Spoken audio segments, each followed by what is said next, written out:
Greetings and welcome to another episode of the Reconnect Podcast and TV Show. Today here we are at Njays Family Restaurant and we have the distinguished guest, Mamashiya Ntsepeng Ts'ita Tikiso.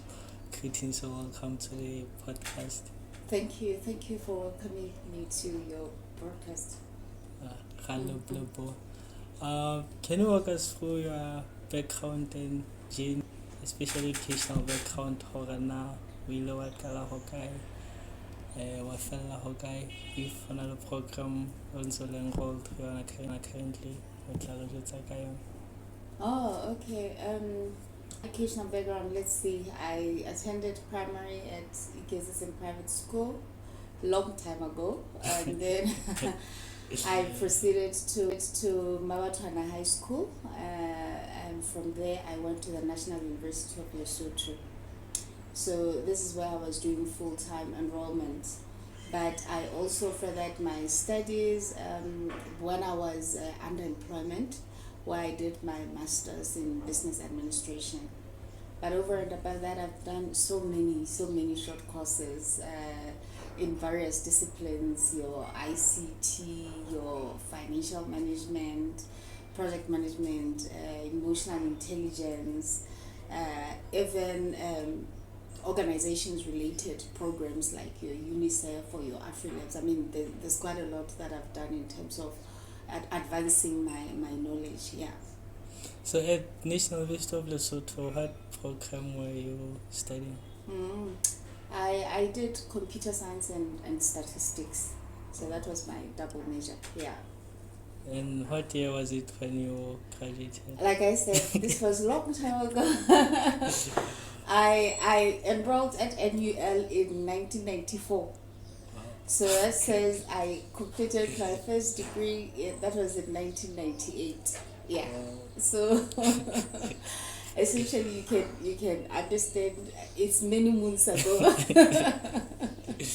Yeah, but like I'm saying, I didn't stop there, doing a number of these short courses just to advance myself. Yeah. So when did you begin your career and what were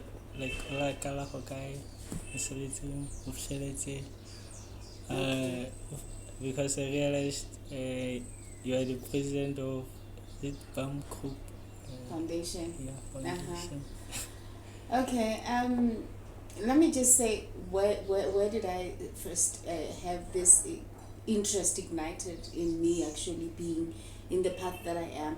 I come from a family of entrepreneurs. Both my parents are gone right now. May their souls rest in peace. But okay, I'm a twin, and yes, I have my younger sister, and I'm just mentioning them because they are very much involved in even my career path, because we've been working together. We own a number of companies. This is where I'll be coming to. But essentially, the interest in running my own business, it started from a very early age, because I grew up in a family of entrepreneurs, as I am saying, where my mom was a farmer. So she reared chicken, she had pigs. We used to be so involved, so handy, like collect and then and we make sure that we sort them in the right trays, we rearrange them, and even the selling part, people would come home and then we're responsible for making sure that they get the good service. She would always tell us that customer comes first. And we knew that every time Maharid would say, Fatsi, when you just hear a knock, you had to jump, because if you don't jump, it shows you are not appreciating that this person, the little that they're giving, is actually what is going to contribute to you to having something to eat. So this is how we grew up, in humble beginnings as far as caring for customers, or even just understanding the essence of business. That work on the other side, he was also running his business, but now he was running a plant hire. So Leana, at the same time, he used to invite us in the activities so that we can just get used to that. I think what one grew up appreciating, you want to manage your own time, because I would realize that they managed their own time. they're at work, but when they decide they're not at work, they're not at work. But they were able to separate the two, which is another distinguishing factor that we get to appreciate. You know that in life you need to balance between the two, and that's exactly what happened. So I think somehow, in a nutshell, we grew up with that at the back of our minds, because when I was doing my final year at the university, I was doing this project, computer science, where I designed a software system, a computerized point of sale software system. So this was my project in the fourth year, and when we finished, my then supervisor, it was Dr. Muhlalifi Speaker, he was a lecturer at the university. He approached me and said, this project that you're doing, Ebonahala ile viable. I think it's something that can be commercialized. Why don't you just finish this project? I'll have some office set up, you finish it, and then we'll see what happens. And I was excited about that, because I also felt there's something about this, and I went on to complete the project itself. And immediately after completing it, the next step was, okay, now we've completed the project, let's find customers. And that's when I went out, this point of sale system, I started demonstrating it to people. Needless to say, I was already engaging in the marketing fraternity, but I wasn't necessarily aware at that time. All I knew was, I want this product out there. It has been developed, now I want it out there for other people to make use of. And then I started looking for clients. And yes, I found clients with his help also. He was at the university. I was the only employee then, I should say. But he was also very much hands-on in terms of supporting me, in terms of the bugs that we would have, because it was the first software that we had developed that was actually going into the market. So essentially, this actually became something that was viable, because now we had a number of shops wanting that point of sale software system. So they said, now we need additional people. And that is when he proposed, okay, let's get other people. We called for applications. I was responsible for that. Needless to say, I was not aware that now I'm getting in the HR fraternity. So I had to learn how do we call for applications, and how do we shortlist, and then how do we select, all those things to make sure that we get the right people. So I'd go through a lot of theory and all that. I mean, for me, CBS, that was the company, Computer Business Solutions. For me, everything I did it as if it was mine, because I was so passionate. You can understand, I started with it from scratch, even though it was under the auspices that I'm doing that temporarily while I'm going to look for another permanent job. But it grew so big such that eventually there were many other developers that were engaged, and then there were salespeople, and then there were accountants, and then there were HR. Basically, then it became a fully fledged business, which I got to be responsible for reporting to the managing director, which was my former lecturer. And it grew with reputation and quality and everything, to an extent that even the CEO, being my lecturer then, my former lecturer, he actually resigned from National University of Lesotho as a lecturer, and then he came to join his business. This just goes to show that he put his skills from not just theoretical, from an educational perspective, but he also applied them to an extent that this company was established. The long story short is, 8 years later, that's when I decided, you know what, now I think I need to go and start what is mine. And I'm saying this because there was my sister, she was in Cape Town, and then there was the other one, she was in France. So the three of us, we decided, you know what, now is the time to pursue our own goal. We have all it takes to make sure that we can run a company. So I resigned, and it wasn't a very easy decision. It wasn't easy because, one, I was I'll say the second in command in the company. There were about 35 employees then, and everybody was sort of relying on me and sort of looking up to me. When somebody feels, I think I'd love to be in that position. So everybody was questioning, how do you leave such a lucrative position to go and start something from scratch? Because that's essentially what was happening. But when you have a dream, you're like, sometimes you have to fulfill it, sometimes you have to appreciate that this is not mine and you have to start working on what is yours. I appreciated the fact that I had, I'll say the intellectual property, because I had learned so much from CBS. I mean, the past 8 years, I had learned how to run a business that would be responsible, where I would be responsible directly. So this is how then my path started, where we started with our first company. That was in 2005. Because I joined CBS, that was in 98, and then in 2005, that's when we started our first company. It was BEM Consultancy, and one would ask, okay, how did you manage? And I'll say, we didn't necessarily have financial injection. We didn't have any money per se, but what one relied on was the fact that you knew so many things. And one of the key things that we started with was to provide training services, corporate training, computerized accounting trainings, all those things that would just require for me to stand in front of people and then deliver what I knew best. So this is how we started making money. This is how the career started. But in that process, when my sister came from Cape Town, actually, because she's the one who started first by setting up in terms of registering, making sure that we are legalized and all that, and then I just joined in when everything was set up. But when she had come back from Cape Town, she had come with a concept that, you know what, when I was in Cape Town, I got the opportunity to visit some media houses. In fact, the top media house in South Africa, then Media 24. And she said she had visited, and she was quite excited. Like, you know, this process of how people, you do your newspaper and all that, I think it's something that we can do. So we are dreamers, the three of us. And immediately we're like, wow, okay, we are already having this BEM consultancy where we are doing this, your trainings, implementing financial solutions, doing websites, you know, everything to do with ICT. And then when she came with this concept, we were like, why don't we try this as well? And then we decided to set up another wing in within BEM consultancy, which was the newspaper. With all the excitement, we started sharing responsibilities. My twin then was still in France, UNESCO, but she took the responsibility of making sure that she helps us with the developmental side in terms of the platforms, what we'd be using.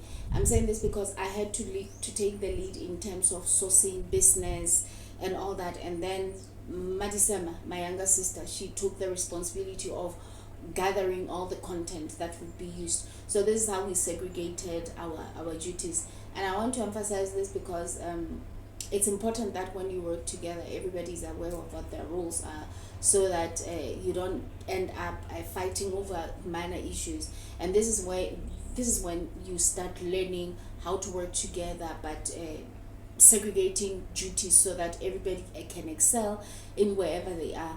And I'm also expressing excelling because while I could easily tap into any of this, but we had to sit down and decide what are you good at and what can you take, and this is how we actually started. So that was when then we launched the first newspaper. I'm saying the first because it was we called it Bang. That was the name of the newspaper then, and we decided, okay, I think there were 2 newspapers in the country then. I think it was Mwelezi Lesotho and Njays, yeah, something like that. But you know, it was this just our down to earth papers, and then we came up also with this vibe because we had the first newspaper that was full color. I mean, there was still black and white then. And then we also adopted the concept of, okay, the newspapers are being sold for $5, so we're also selling our newspaper for $5. And we're very excited. I remember the first issue, we just made a buzz, you know, all around town. We're having our aprons that were written Bang. I remember there was still yellow written in red. So it was all that buzz. So, you know, in Lesotho, what happens is when something new arrives, a lot of people get excited. They'll woof, go to you. But what will sustain you is if you have that consistency. If now they start believing in you, then you'll retain some. But most of the time it's just a matter of run. Even if you have a new gig, hangout place, you'll find that we all around there. But eventually we all settle back and then start going to what we are used to. But if you're good enough, then you'll retain us, and then we start using whatever you're having. I'm mentioning this example because that's exactly what happened with the paper. People were so excited. The first few months, I think, not even months, I think a few weeks, maybe 8 to 10 weeks, something like that. But we were selling them, and the papers were running out. And then the following weeks, we were like, and then this paper, what is now happening? Because the paper now is no longer moving. And that's when reality sinks. Okay, something is not right. I'm also mentioning this because I know a lot of people get into different ventures, and you get so excited. Nobody gets into a business to fail. You all get into business because you're looking to succeed one or the other. And this essentially was the same thing. And then when we start seeing that things are not happening, we're in denial for a while, I'll say, because even at one point you'd find that now we don't have the cash to print. Oh, I should mention that how we funded the printing from the onset was because we would retain the finances or the cash that we made from other services, like the trainings that I talked about, installation, all those. So instead of chowing the money, we decided to reinvest in here. But then we realized that now the newspaper itself is not moving. Okay. And then we had to sit down and introspect, like the name of the magazine, the layout and everything.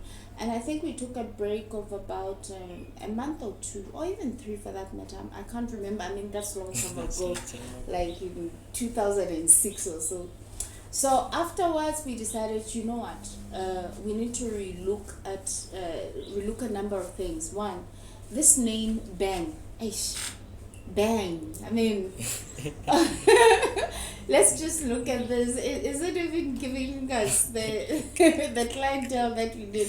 Okay, no, we need to review the name. Okay, that's number 2.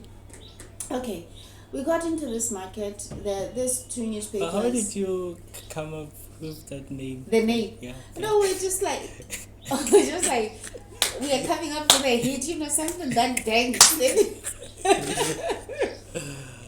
That's how we came up with it. And the team that we had then, we were so excited. We just felt that's it. But then when we reviewed, we were like, no, we think we need to rebrand ourselves. And one of the things we need to do, let's even look at the name. Not just the name. Let's look at the content. Not just the content. Let's look at our positioning strategy. How do we integrate? Because people are already used to what they're used to, and how are we going to make sure that we are in their eyes? And then we said, okay, we want something that is a newspaper that is informative, that is going to tell people about what is happening in data. And from that we came up with the name. The newspaper is going to be called Informative Newspaper. That was number 1. And number 2, we're like, okay, the content, let's refine. That one was a bit more casual, if I may say, but now we should be looking at proper current affairs and all that, even though we are still youth-oriented comparatively, but let's still integrate, issues that talk to your business, what is happening, the developmental issues in the country. And then thirdly, we are like, and these colors, your oranges, whatever. Let's look for something that is subtle, something that will talk to being corporate or being elegant. In that space that says, read me, even you, the working class, let's engage. So we even changed our colors and all that. We worked on all that, and then we relaunched. And the last thing we were like, okay, we are not very much well known.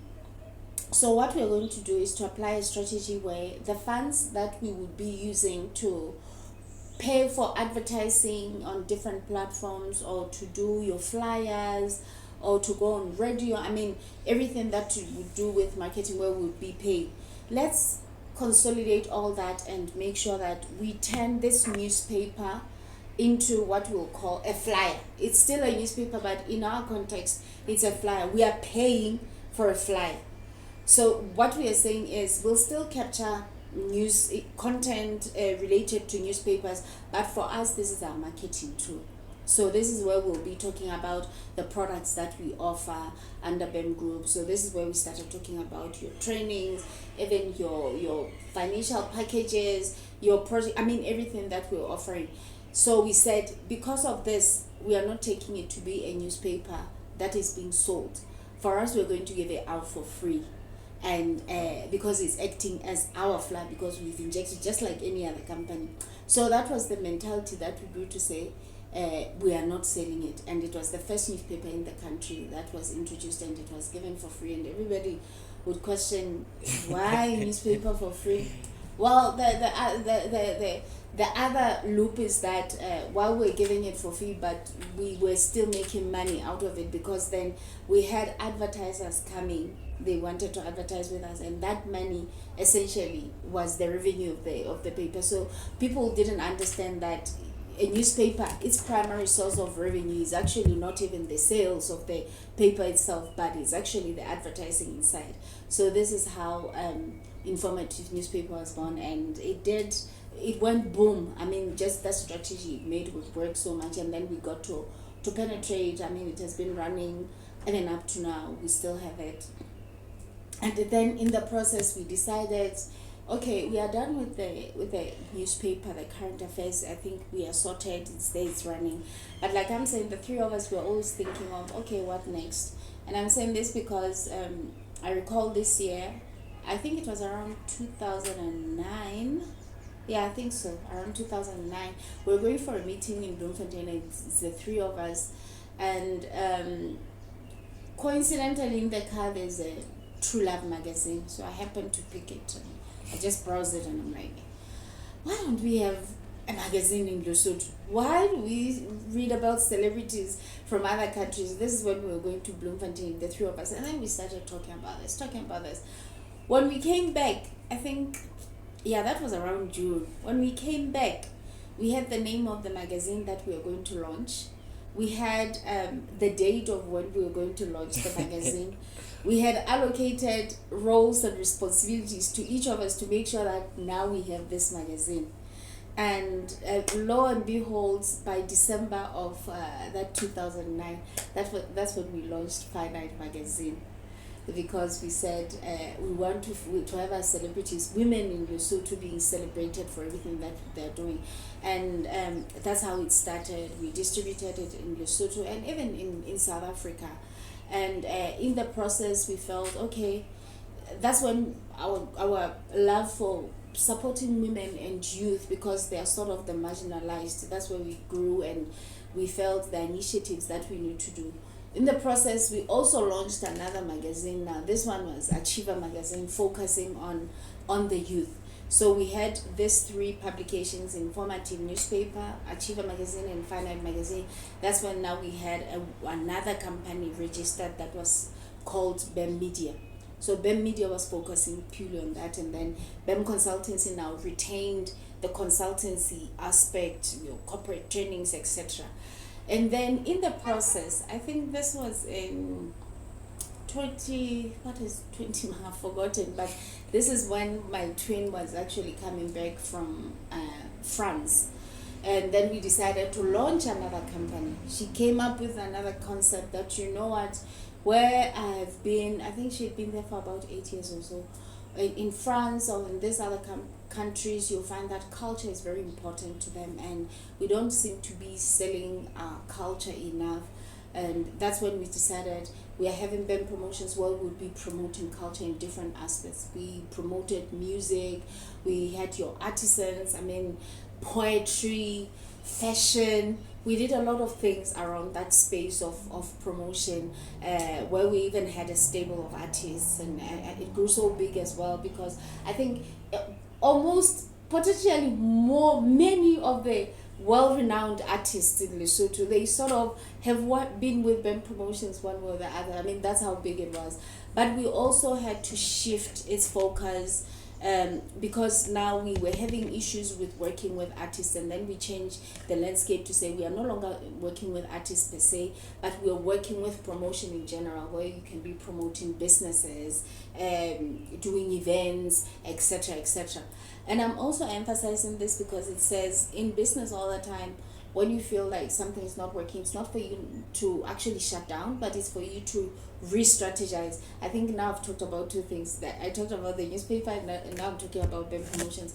This is just to emphasize even to the viewer that in business journey, there's always challenges, and you just need to sit back review where you've done right and where you think you might need to redo things. But don't lose the faith that if you feel this is going to work, don't lose the faith. You might change the direction, just the course a bit, but you're still eventually going to go there. So this is how we also had BEM promotions. And then in the process now, when we're doing so much, we're supporting women, we're supporting youth. Okay, along that journey, we decided to do emotional intelligence certification with my twin. Because then I think a lot of people were already starting to approach us in terms of, can you just engage with us? We'd like to know how you made it. And sometimes even just needed that emotional support. So we felt, let's get certified on this, so that even when we do motivational sessions, we understand exactly where the mind comes from and how one feels, how you need to apply empathy and how you need to put yourself in the different contexts, all that. So this is what we did. And after that, we actually launched a book, Teen Talk, Distinguish or Extinguish Yourself, where basically we are talking about how you bring out the best in you. Because this is where we are saying every person, they have their twin. We are twins, yes, physical twins, but in life, basically, you have two versions of yourself, and it all depends on who you actually empower the most. And that's how we got that. And we do a number of rounds at events. We get to be called just to build, to contribute to the spiritual or mindset or whatever, so that people can look at things positively. Because I think if there's one thing that we are fortunate to have, is not to look at negativities in life to derail us. We come across so many different challenges in so many different ways, but we always find a means to bounce back and to say, you know what, this is part of life, and let's see how we navigate. And having that aspect to say, this has happened, I'm not going to dwell on it, let's see how we just move on. I mean, even just like now, just coming to this interview that you invited me, something drastic happened, and I was like, am I going to sit back and cry about this? It has happened, and I don't think I'm going to change it. However, it's so big because I had applied so much effort on it, but I realized that somebody didn't submit something on time, so we didn't manage to go to the next step. So I was like, but it's gone. So it's one of the things that actually a lot of us Basotho, we sit back, we get frustrated because we are like, I should have done this. So I'm just mentioning it because I think it's one of the key pillars that even drive me or propel me to actually move forward in where you feel that there's nothing I can do. But also on the same token, where you feel there's something that I can do, I always say apply your best. If you feel I didn't apply enough, go back, but do what will be better so that you get better results. So that's that. And then in 2012, I think, then we set up a foundation, BEM Group Foundation, which basically we were like, a lot of people approach us, but also where are we strong? What exactly is our passion as well? And we realized that we love empowering women and youth, and we realized also that we love business. I mean, all the time, where we are seated, we are always thinking, okay, what can we do? And then we felt we need to give back even to the community about this, so we offer entrepreneurship support. So BEM Group Foundation has 3 pillars. It's your women and youth empowerment, entrepreneurship, and then general community building, where we work with different organizations, just to bring our awareness about different things.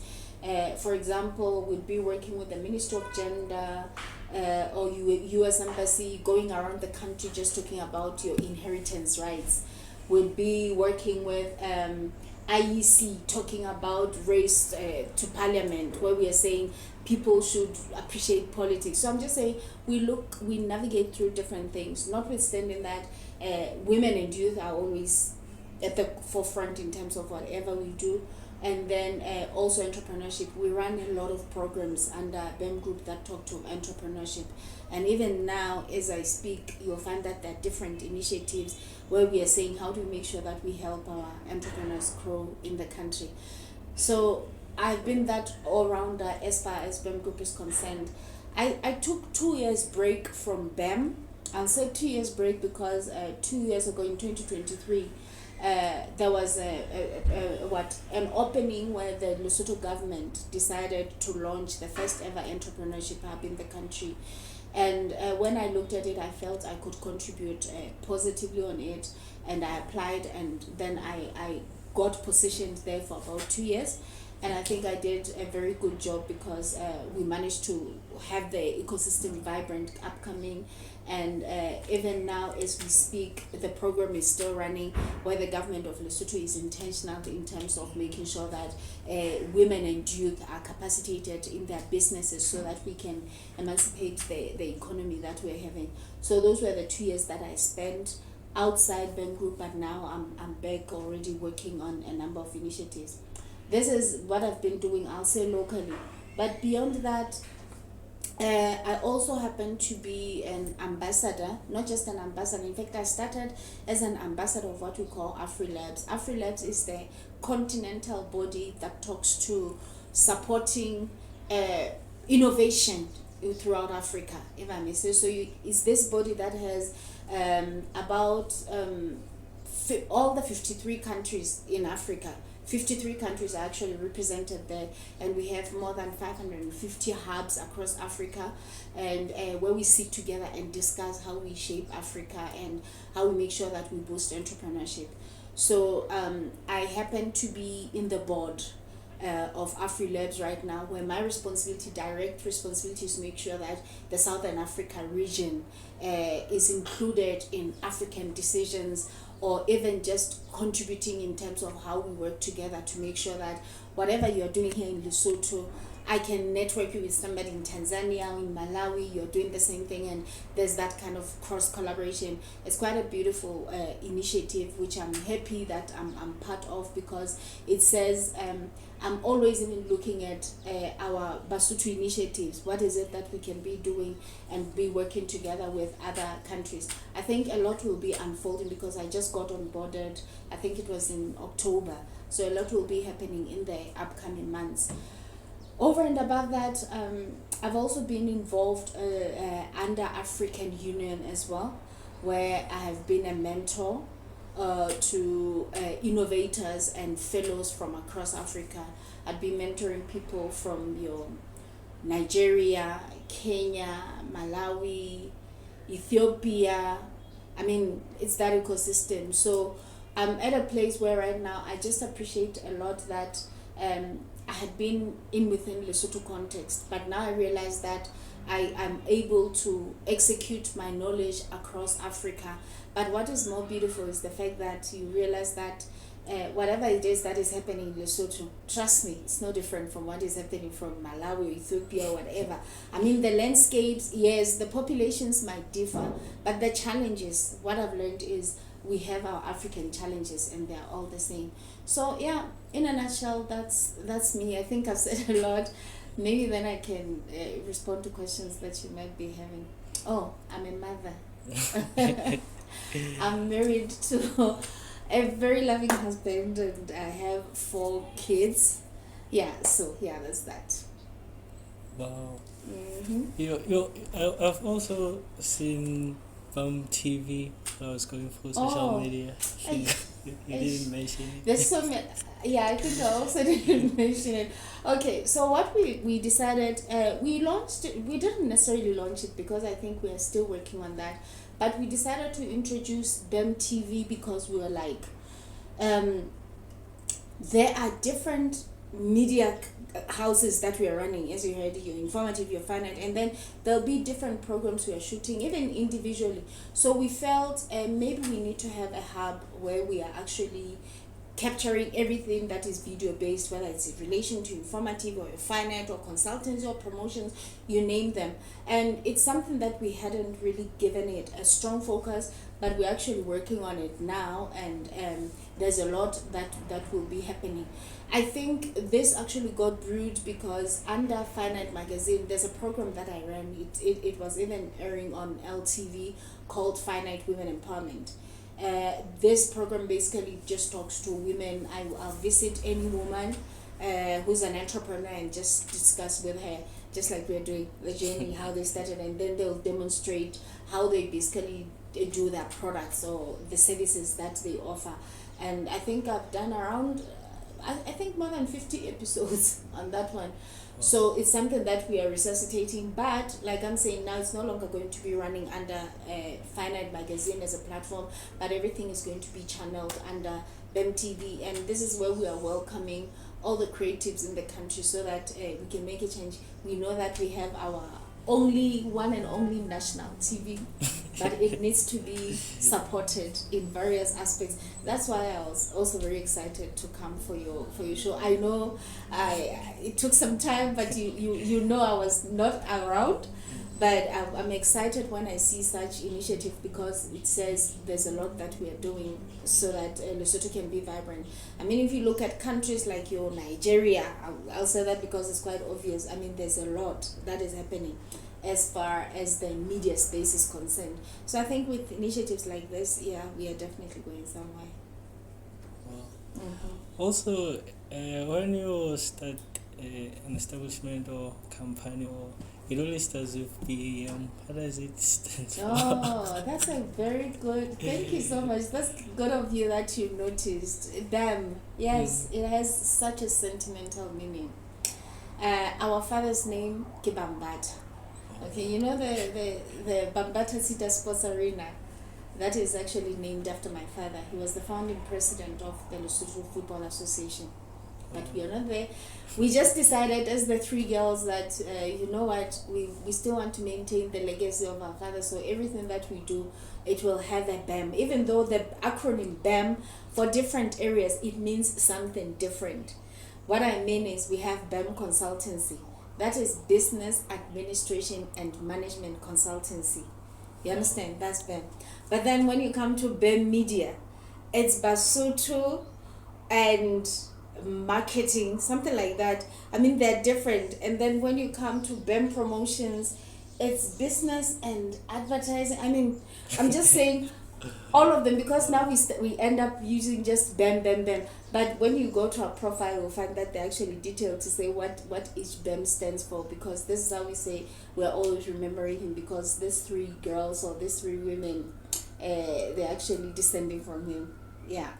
So that's where the BAM comes from. Wow. So, having been in the entrepreneurship landscape for a long time, do you believe entrepreneurship can solve the unemployment crisis? Absolutely. I love this so much, because I've been at the hardcore of what the problems are as far as our entrepreneurship is concerned. And like I'm saying, I realized while I was also supporting other enterprises from other countries that, you know what, the root cause is sort of the same. But one thing I'll tell you is, we start businesses, which is okay, but there needs to be a mindset shift somewhere. We all start businesses because some of us, we want to get out of poverty. It's good, but the idea should not just be I want to make money. God, I want to get out of poverty because I want to make money so I can eat. It's about, let's talk to what are you offering? Is it solving a real problem? And are you creating demand for that? But when you start making money, how are you managing your finances so that that business can become sustainable? And also, how long does it take for you to have a wake-up call to say, I need to review my strategy because now this is not working? A lot of our businesses, when we do them, it's my businesses. I don't want anybody to have access to this whatsoever. Wrong. When you run a business, you should run a business with the intention of firing yourself. That's what we always say. And you can't fire yourself if you're clinging on everything, because you need to let go of everything. Just concentrate on the higher aspects like the strategy, but the implementation should be done by other people. We end up meddled as Basotho, wanting to do everything for our business, or feeling that the minute I start teaching this person this, they're going to steal my business. Nobody steals anybody's business, because even how you run it, you are doing this program, I'm doing another program. I can't say you are still in my program, or I mean, because our approaches are different, and this is how they complement each other, and everybody has their own way of doing things. So but the minute you decide you're going to copy me, you don't know what's happening behind the curtains, so it might not work. So we have this thing where we don't want to let go of information. Of course, I understand that in business there's confidentiality. I'm not referring to that, but I'm referring to, you find that a business owner is busy writing the register of when did you arrive at work, what time did you log off. I'm just taking that example. That's number one. Another thing that I can mention is age, financial management, guys, or just accountability. Record keeping is the killer for me. Honestly, where I'm sitting, this is what I've observed is the number one killer of businesses, because once you don't record your finances, you don't know whether you're going forward or backwards, and you get disillusioned. Sometimes you might think that you're making money, whereas you are not, because you are not doing necessary analysis of where the money is going, and you are also not being honest with yourself in terms of, is this business really making money? And if it's not, do I really, when is the right time for me to pivot? Because now the way things are, I'm going to have a problem. Another thing, still on the financial aspect, is as not living to reality, where we want to maybe copy the next person. They're renting a place of 5,000, but I can't even make 500 on a monthly basis, but I end up using somebody's funds, and I appear as if everything is fine, whereas that is not the case. So I'm saying it's a number of lessons which I got to practice even before I joined the Lesotho Entrepreneurship Hub. But under the program, I met with many entrepreneurs that I had to sit down with, well, through the support of their enterprise support organizations, but just to understand the cracks of the matter. So you'll find that financial management is the killer of every business. Make sure that even if you just record in an exercise, even though of late we are living in the digital era, where basically you can log on to online and you can just download any financial accounting package. There's so many of them, and they're for free. So people just need to exercise that, so that on a monthly basis you can say, how did I perform? And what do I mean as well?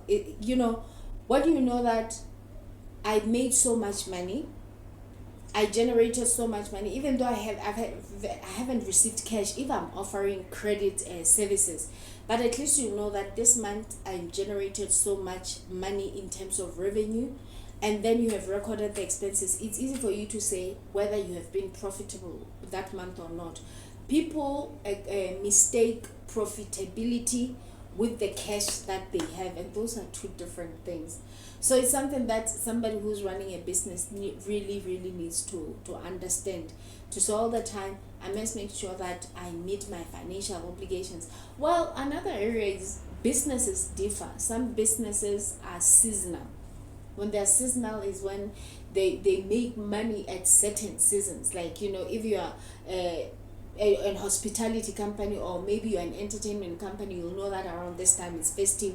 That's when you should be targeting to make maximum revenue, such that even those dry seasons in your June or your February, somewhere there, even your January, you know that you still have money to sustain yourself. So it's financial management. You'll find that it's at the core, because with your analysis of how your financials are, it's very easy for you to look at your strategy to say, how now am I going to change things such that even during those other periods I'm still able to manage. Yeah. Well, so you're running the business with your family, and most of the people are afraid to go into business with the family. Yeah. What can you say to those people? I can say they're right to be afraid to go into business with family. And I'll say this in a very interesting manner, that when I'm saying that, trust me, I'm not referring to my sisters that are my partners. No. They respect business like anything. I mean, the three of us, we respect business. But I'm talking to, okay, respect business, let me engage my cousin there. I should give her something. For some reason, it takes will and assertiveness and all that for people to appreciate that business is business, and when we're at home, we're at home. So the minute you are able to work on that, then it's easy for you to start working. But yes, there is that thin line. But what helps is if you have policies, clear policies in the business, disciplinary code, whatever, because everybody is subjected to the same. And in that way, whether you are my cousin or not, it's a different issue. But it takes time for you to learn to apply those two within a business context. So I always say, if you don't go into business because you're friends, don't go into business because you're family. While I'm in a family situation, I didn't go into business because we were family. No, we went into business because we were clear of what we wanted to achieve, and we wrote down the job descriptions of each to say, this is your responsibility, and these are the penalties. So I can't be penalized that my twin is my twin, so I can't work with her just because she's my twin. I should not work with her because she's not competent, not because she's my twin. Whether it's my twin or shouldn't be the issue. The issue should be, are you being competent in whatever that you're doing? And I should be frank enough to say, we are having issues here. We should sit down and argue. We're having issues. These targets have not been met, And this is how we do it. We are sisters, but we face each other that, you know what, you're not doing how it's supposed to be done, and let's make sure that this is sorted out. I get that. Every one of us gets that. I mean, that's how we drive, and this is how we've managed to have 20 years that we are having now running the business together. So you are a mother, you're a parent. What can you say to other parents out there? In advice to them or words of encouragement, or now how can they guide their children in terms of their career? How can they support them? Okay, thank you. One thing I can say is I am sure 100% no mother wants their child to go astray when they grow up. Every mother, when you have your kids, you want nothing but the best for them. And I am sure also every mother feels whatever it is that they're doing it in the best interest of their kids, and they're trying to, set good path for them. I want to start with that because there are cases where you'll find that mothers or parents, they don't necessarily get what they anticipated out of their kids. But I also want to come with something. As parents, we should be able to segregate the difference between what is mine and how do I say this? Children should know that what I have, it's mine, it's not theirs. And they should work for what is theirs. And this is where I have to exercise tough love. And this is where I have to teach them at a very early stage that they should work for their own things.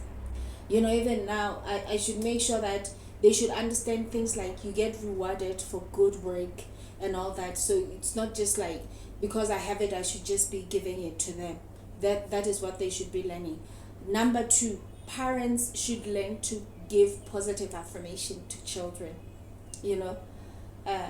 Words like you're stupid, I hate you, I mean, I know such words, they're godly coming from parents. So I'll just advise parents that give positivity to your kids. Tell them that they are stars, that they can make it, that the world is waiting for them. I mean, this is how I grew up. Just when we were doing our Form C, my father, he with my mom, they just bought us good luck cards. And they had written on one card, I think it was, you deserve a merit, and on the other one it was, merit is yours. And I think just reading those cards, it said a lot. And because of those cards, well, I think, and a lot of effort that one applies because of the positive support that you get, this is exactly what we got. We got our merits when we did our Form C. So I'm just saying, positive affirmation from parents is very important. Even when a child has done something wrong, don't say, I hate you, or you're stupid. Talk about what they have done. that while I love you as my child, but this particular act is not acceptable because it will not make you to be the person that you need to. This act is unacceptable. This act is not right. So I'm just saying, and it all comes from that emotional intelligence learning. Let's see how we phrase things such that while you reprimand somebody, because people need to be reprimanded, but at the same time, let's still remind ourselves that we are all about positivity. That's why even yourself, when you're told something negative, it derails you. It makes you feel bad, like it has a bad taste. So let's know that whatever it is that you do to the next person, imagine how you would feel when it was done to you, and make sure if you are able to accept it, then okay, fine, go ahead with it. But essentially, let's just try to apply positivity across not just our children, even our colleagues. Let's respect everybody, because everybody has an opinion and everybody can contribute positively to whatever it is that we're doing. So, what can you say to young people, for people who finished high school, and how can they start their career? Should they follow their passion, or yeah? Okay. Firstly, I'm going to ask you, if you finished your COSC, or how it's called, grade mama now, if you finished whatever, or your tertiary, I'm going to ask you, why are you sitting at home? Why are you sitting at home? I mean, that's the first question I'm going to ask. And I'm saying this also because it was one of the learnings that a lot of people, they feel, now I've graduated, I have my master's, I have my degree, I need a job and I deserve so much money. Otherwise, I'm not working. So I'm telling you, hey, you're going to be stuck there forever. That's all I can say. All I'm saying is, please don't sit back at home. Identify what you love. Identify people who are in the industry of whatever it is that you want to be in. Get your ass up every morning and make sure that you go and do something. Go and ask to volunteer. That's what I did, essentially. I volunteered because I think I was getting, I'll say, peanuts or whatever, so that I could just have transport to go to work and all that. But for me, I had a brighter vision. I had something beyond that. So I'm saying, if you're sitting down, you're going to be stuck there forever. You're going to sit down. But if you're moving around, you're opening your chances so that somebody can see you. So it says, go and volunteer, but make sure that you're not sitting down. Just doing nothing is not going to work. Asking for $5 to get airtime is not going to help you out in any way. Go out and volunteer. There are so many people. I know even there are so many businesses that need people because they don't necessarily have funds to pay those people, but they still need assistance. So go in there, because tomorrow you have built your CV and you can go to somebody and say, I have this work experience. If we come, the two of us, I have this experience and a degree, and you have no experience, you've been sitting at home for 5 years, who's going to be selected between the two of us? It's obvious. Thank you. So even in terms of career, go out. For a long time ago, and I know careers were being selected, but now honestly, you can do anything as long as you focus yourself, but you need to decide how you're going to make money out of that. So there's no career that can be disregarded. What you just have to apply is, how can I make money out of this passion that I have? Well, for people who are afraid to study business, what can you say to them? Because some people will be like,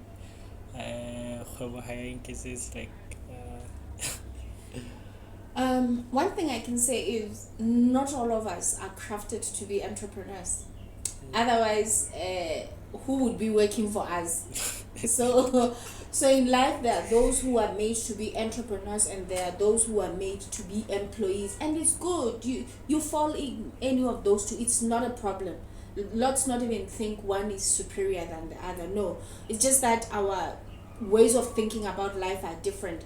And somebody who's made to be an employee, somebody who always wants security, somebody who's not a risk taker. So you need to assess yourself, where exactly am I in terms of risk adversity? If you feel, I'm afraid of risk, I always want security and all that, then you probably need a job. But if you feel, I'm somebody who's restless, today I'm thinking of this, tomorrow I'm thinking of that, and I'm seeing opportunities everywhere, then you probably need to be an entrepreneur. So go and nurture all those two. If you are going to be an employee, go and volunteer, be hired somewhere. Eventually they will absorb you and you'll be employed, you'll be hired, you'll have your security. But if you don't volunteer yourself, nothing is going to happen. So be active in something. At the same time, if you are this side, you are having this many ideas and all that, go and test them out. Go to the hubs, like your entrepreneurship hub. Go to your bed course. I mean, there are so many resources that can actually help you. Look over the internet, YouTube. How do I perfect this craft? And then start going out there and make sure that your product or service is known. I mean, one or the other, you have to move around. Yeah. Is traditional education still worth it? Like, we have lots of people who have degrees, masters, and some of them are unemployed. Do you think it's still worth it? Or also, do you think the curriculum needs to change? The curriculum definitely needs to change in some areas, definitely. But what I will say is I respect both types of education. Honestly, I do. Because you'll find that somebody is educated, street educated, somebody is formally educated. Yes, there's a very thin line, and there are those distinguishing factors that you identify where you're saying formal education has helped in this one. Things like your etiquette, your approach to life and all that. If you have gone through formal education, you'll find that there's a way that you approach things. But it doesn't necessarily make you think, you shouldn't necessarily feel you are superior or anything. But for me, I think it just builds on that, the how you approach things in life. It builds on how you make sense about things.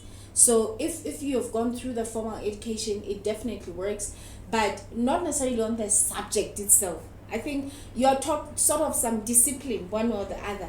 But in terms of the curricula, definitely, there are some things that need to be changed that are not helping us. I mean, if you look at our curriculum here, you look at China curricula, what the kids in China right now are doing in their classes and what ours are doing here, you'll be like, yeah, we need to change some of these things. Yeah. What can you say to government and people in leadership position? How can they help tackle the issues of Lesotho, and maybe for all leaders in Africa? How can we solve the African problems? I think we can solve it if we can really, really be patriotic. If we can really love our country, then we can solve our problems. If we can remove the me aspect and go for the us aspect, then that will work, because a lot of things that are happening in this country are just because of selfishness of people who want to do things for themselves and who don't apply meritocracy. Yeah, who don't apply goodwill to say, I'm being here, I've been put here to deliver this, and I'm going to do this objectively for the betterment of the country. So honestly, whatever we can, I mean, we can go back and forth. If we don't have that self-discipline, if we don't have that patriotism, if we don't have that respect for our values, if we don't have good values and everything, we have a long way to go. So it takes every single one of us, because even if I may decide I'm doing something good, if they're in the procurement department, we have corrupt people, the system is still going to be corrupt. And if we don't have the liberty to address issues as they are and act on them professionally as they are, then we don't have much that we can do.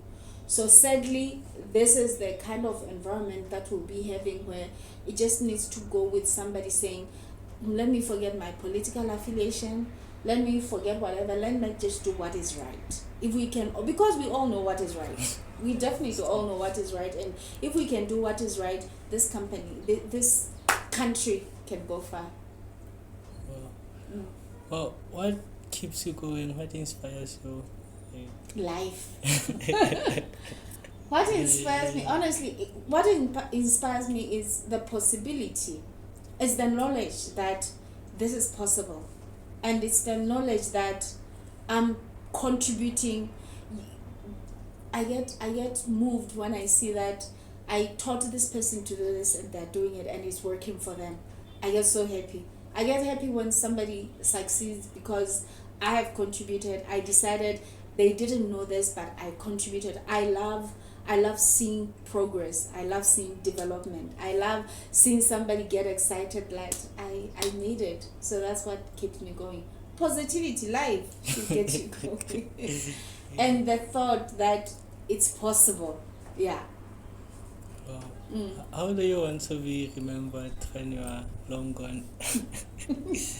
I want to be remembered as that somebody who somebody will say because of this, because of what she said or what she did or how she looked at things this way, that contributed positively to me, and this is how I'm doing things. And I want people to be happy that I helped them one way or the other. It can be directly or indirectly, because somebody is just watching me right now and I might not know you, but maybe there's something that you're taking that I've spoken about that changes how you look at life. That for me, because I do come across a lot of people, honestly, somebody will come up to me and say, you know, at that time, I also happen to do a lot of adjudication pitches where people present their business ideas or their businesses and their winning monies and all that. So somebody will come to me and say, you know, that time when I was pitching, this is the comment that you made, and because of it, I managed to do 1 and 2 and 3. That excites me so much, because sometimes I'm not even aware. So for me, somebody changing, somebody doing something positive for them, that contributes a lot to me as well. Wow. Thank you so much for being on the Reconnect Podcast and TV Show. Any last words you'd like to share?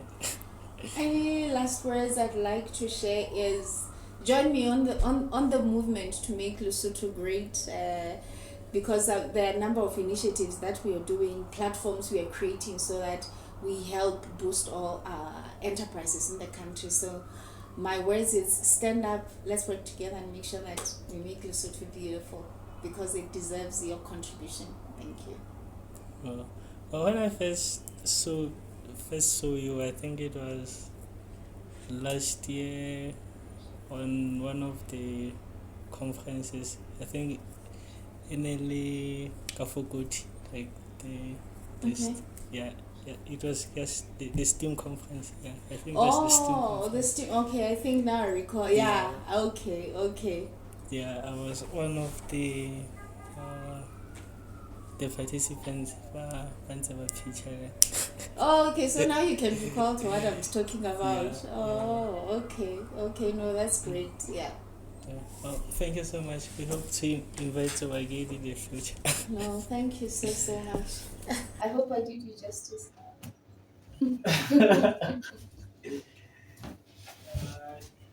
Okay.